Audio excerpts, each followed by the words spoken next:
Hal yang dimana kita bisa menyenangkan Tuhan, yang Tuhan minta adalah kita berbuah di muka bumi ini. Itu sebabnya saya mau beri tema yang saya mau bagikan pada saat ini tentang mendemonstrasikan buah roh. Karena merupakan sebuah perintah Tuhan untuk kita berbuah. Waktu Adam pertama kali diciptakan oleh Tuhan dan ditempatkan di dalam Taman Eden, dalam Kejadian pasal 1:28, be fruitful and multiply, berbuah dan bertambah banyaklah. Merupakan sesuatu yang sehat kalau manusia itu bisa punya keturunan. Merupakan sesuatu yang sehat jika sebuah pohon itu punya buah. Bukan cuma berdaun, bukan cuma berbunga, tapi berbuah. Itu sebabnya kalau kita mau sehat, kita perlu berbuah. Bahkan dalam perjanjian baru dalam Yohanes pasal 15 ayat 16, bukan kita yang memilih Tuhan, tapi Tuhan memilih kita. Dan Tuhan menetapkan kita untuk kita pergi dan berbuah kita tetap. Supaya apa yang kita minta kepada Bapa diberikan kepada kita. Ketika kita berbuah, maka Bapa mendengarkan apa yang kita doakan. Jadi berbuah itu berbanding lurus dengan jawaban doa.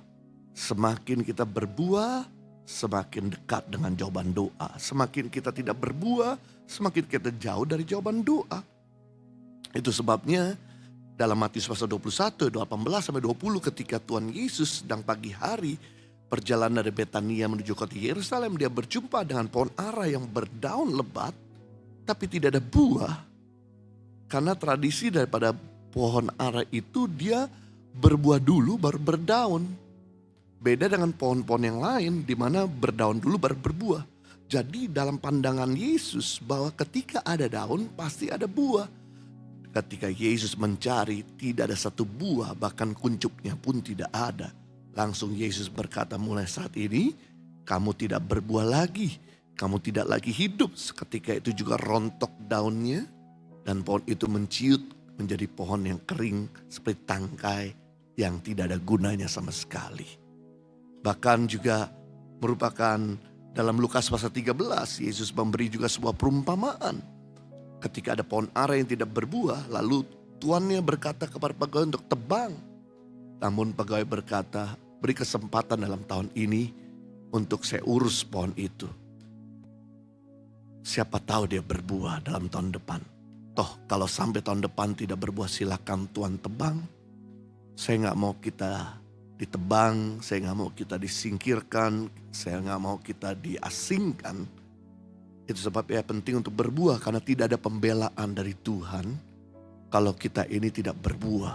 Tidak ada dukungan dari surga, dari Bapa kalau kita ini tidak berbuah. Karena kehidupan kekristenan itu seperti ikan dalam akuarium yang bisa dilihat dari sisi atas, bawah, kiri kanan, depan belakang. Artinya kehidupan kekristenan itu transparan. Gak bisa kita di hari Minggu itu kelihatan seperti on fire, di hari yang lain kita seperti melempem. Gak bisa di hari Minggu kita kelihatan kudus, di hari lain kita kelihatan jadi seperti barbar yang hidupnya ugal-ugalan dan liar. Kehidupan kita akan sangat nyata dalam hari-hari yang kita lewati. Apakah kita itu punya buah atau tidak?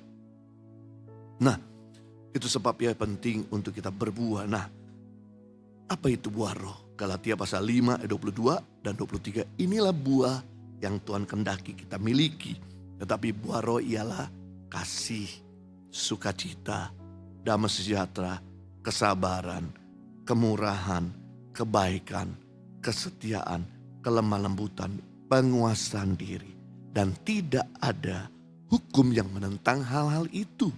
Berarti hukum di negara manapun, hukum agama manapun, hukum institusi manapun tidak menentang dengan buah roh ini.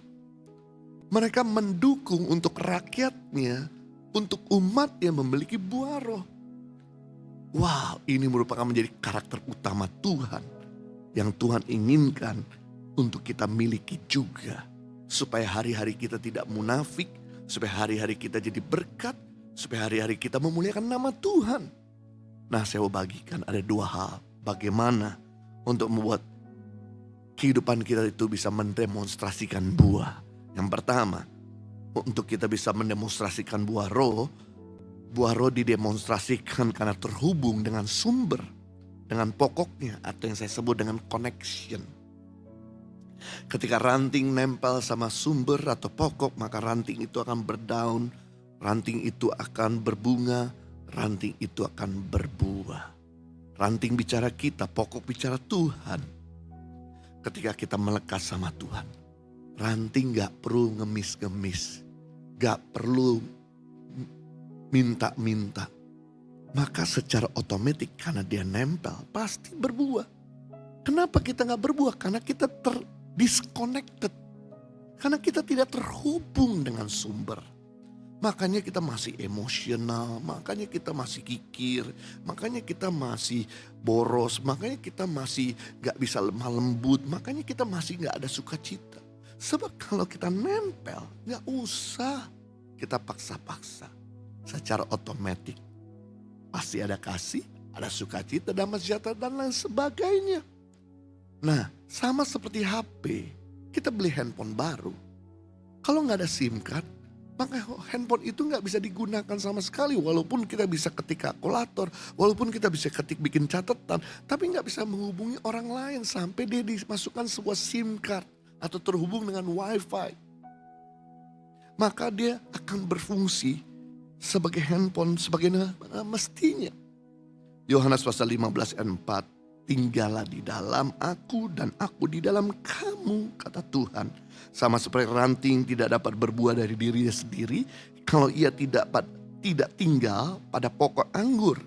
Demikian juga kamu tidak akan berbuah jika kamu tidak tinggal di dalam aku. Tuhan sedang ngomong bahwa ranting itu gak bisa apa-apa kalau dia gak nempel, gak tinggal. Sekalipun ranting itu punya buah, punya bunga, punya daun, begitu dia pisahkan dari sumbernya, dia akan segera kering dan mati.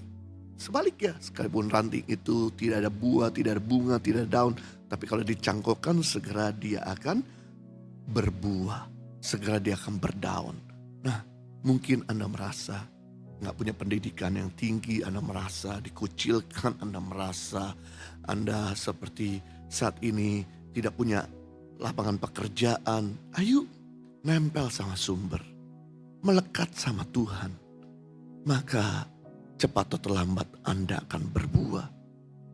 Anda akan bermultiplikasi. Yang membuat kita terdisconnected apa? Yaitu dosa. Dosa membuat kita terputus sama Tuhan.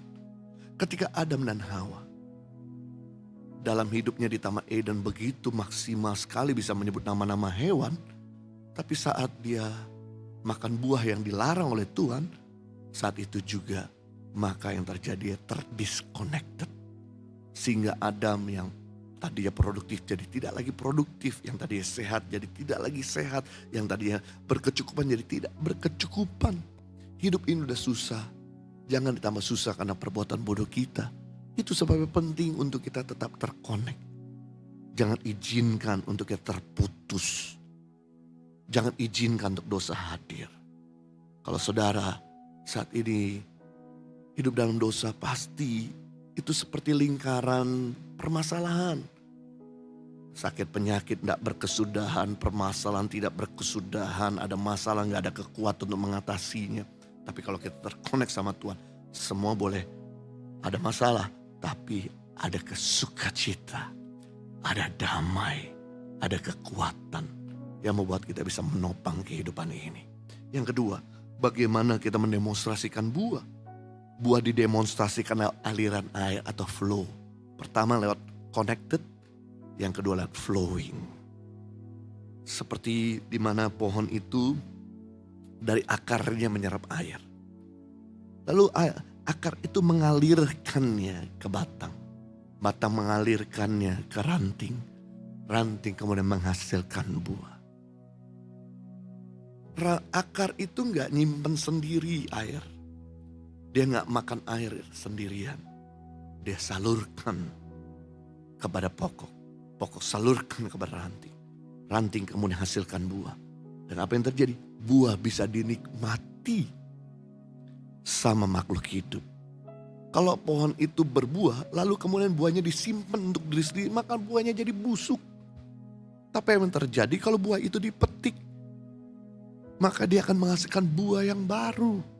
Sama dalam hidup ini, ada input harus ada output. Ketika kita terima, kita harus belajar untuk membagi dan menyalurkan, mengalirkan. Kita ini di bumi bukan pemilik, kita di bumi cuma sebagai pengolah. Artinya kalau memang Tuhan udah berkati kita, ayo salurkan. Dalam Yohanes 15 ayat 8, ayat terakhir. Dalam hal inilah Bapakku dipermuliakan, yaitu jika kamu berbuah banyak, dan dengan demikian kamu adalah murid-muridku. Jadi ketika kita berbuah, kita akan memuliakan Tuhan. Memuliakan Tuhan bukan cuma bernyanyi, tapi memuliakan Tuhan ketika kita berbuah. Artinya ketika kita jadi berkat, ketika kita jadi dampak, ketika kita jadi saluran berkat, ketika kita bisa menolong yang lain. Itu sebabnya penting yang kuat menolong yang tidak kuat. Apa yang terjadi? Maka engkau akan semakin kuat. Itu sebabnya yang berkelimpahan, berkecukupan menolong yang tidak berkecukupan. Supaya yang tidak berkecukupan ini bisa tertolong. Dan yang ajaib, semakin kau membagi yang tidak berkecukupan, kamu gak makin miskin, tapi kamu akan semakin berbuah dengan lebat. Kamu akan semakin berkelimpahan. Saudara yang saat ini lemah lembut, ayo nolong buat mereka yang hidupnya kasar, jahat sama kita, yang sinis sama kita. Dengan kita melakukan kasih, kelemah lembutan, maka yang terjadi orang itu terinspirasi. Lalu kemudian yang terjadi orang itu berubah dan kita akan semakin penuh kasih dan semakin lemah lembut. Jadi kalau Anda ingin lihat hidupmu makin berbuah, ayo salurkan kasihmu, ayo salurkan sukacitamu, salurkan kebaikanmu, salurkan penguasaan dirimu kepada orang-orang yang tidak memilikinya.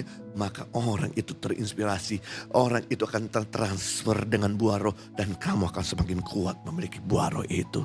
Tuhan memberkati kita semua.